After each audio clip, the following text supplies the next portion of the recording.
उत्पत्तिको पुस्तक अध्याय 40। फारोका नोकरहरूका सपना। केही समयपछि मिश्रका राजाका मुख्य पियाउने र मुख्य पकाउनेले आफ्ना मालिक मिश्रका राजाको विरुद्धमा अपराध गरे। फारो आफ्ना यी दुई अधिकृतहरू अर्थात् मुख्य पियाउने र मुख्य पकाउनेसँग क्रोधित भए। उनले उनीहरूलाई अंगरक्षकका कप्तानको घर अर्थात् झ्यालखानको पहरामा हालिदिए। योसेफ पनि त्यही नै थुनामा थिए। अंगरक्षकका कप्तानले उनीहरूलाई योसेफको जिम्मामा राखिदिए र तिनले उनीहरूको देखरेख गर्थे। केही समयसम्म उनीहरू पहरामा नै बसे। एकपल्ट एकै रात झ्यालखानमा परेका मिश्रका राजाका मुख्य पियाउने र मुख्य पकाउने दुवैले आफ्नो अर्थ भएका सपना देखे। बिहान आउँदा योसेफले उनीहरूलाई अफसोस गरिरहेका देखे। यसकारण तिनले आफ्ना मालिकको कैदमा रहेका फारोका ती दुई अधिकृतहरूलाई सोधे, आज किन तपाईँको मुख दुखी छ? उनीहरूले तिनलाई भने, हामीले सपना देख्यौं तर तिनको अर्थ खोलिदिने कोही पनि छैन। योसेफले उनीहरूलाई भने, सपनाको अर्थ त परमेश्वरकै हातमा हुँदैन र मलाई तपाईँहरूका सपना बताउनुहोस्। तब मुख्य पियाउनेले चाहिँ आफ्नो सपना योसेफलाई यसरी बताए, मेरो सपनामा मेरो सामुन्ने एउटा दागको बोट थियो।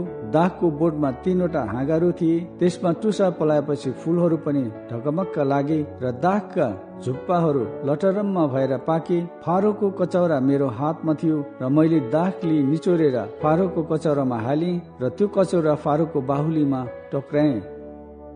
योसेफले उनलाई भने, यसको अर्थ यही हो, 3 हाँगाहरू भनेको 3 दिन हो। 3 दिन भित्रै फारोले तपाईँको शिर ठाडो पारिदिनुहुनेछ र फेरि तपाईँको आफ्नो काम दिनुहुनेछ र तपाईँ अघि उहाँका मुख्य पियाउने हुनुहुँदा जस्तै फेरि फारोको कचौरा उहाँको बाहुलीमा टक्र्याउनु हुनेछ।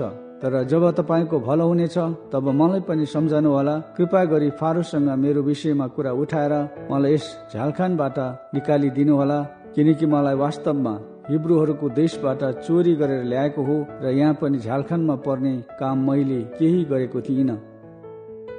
सपनाको अर्थ असल भएको देखेर मुख्य पकाउनेले पनि योसेफलाई भने, मैले पनि यस्तो एउटा सपना देखेँ। मेरो टाउकोमा रोटीका 3वटा टोकरी थिए। माथिल्लो टोकरीमा फारोको निम्ति पकाएका अनेक किसिमका खानेकुरा थिए, तर मेरो टाउकोमा भएको टोकरीबाट चराहरूले ठुङ्गी ठुङ्गी खाइरहेका थिए। योसेफले भने, यसको अर्थ यही हो, 3वटा टोकरीहरू चाहिँ 3 दिन हो। 3 दिन भित्रै फारोले तपाईँको शिर उडाइदिनुहुनेछ र तपाईँलाई रुखमा झुन्ड्याइदिनुहुनेछ र चराहरूले तपाईँको मासु ठुङ्गी ठुङ्गी खानेछन्। तेस्रो दिन फारोको जन्मदिन थियो। त्यस दिन उनले आफ्ना सबै अधिकृतहरूलाई भोज दिए र यी अधिकृतहरूका अघि ल्याएर उनले मुख्य पियाउने र मुख्य पकाउनेलाई खडा गरे। उनले मुख्य पियाउनेलाई चाहिँ आफ्नै काममा फेरि नियुक्त गरे र यिनले फारोलाई कचौरा टक्र्याउने गरे। तर योसेफले उनीहरूका सपनाको अर्थ खोलिदिए झैं मुख्य पकाउनेलाई चाहिँ फारोले झुन्ड्याइदिए। तापनि मुख्य पियाउनेले योसेफलाई सम्झेनन्, तर तिनलाई बिर्सिहाले।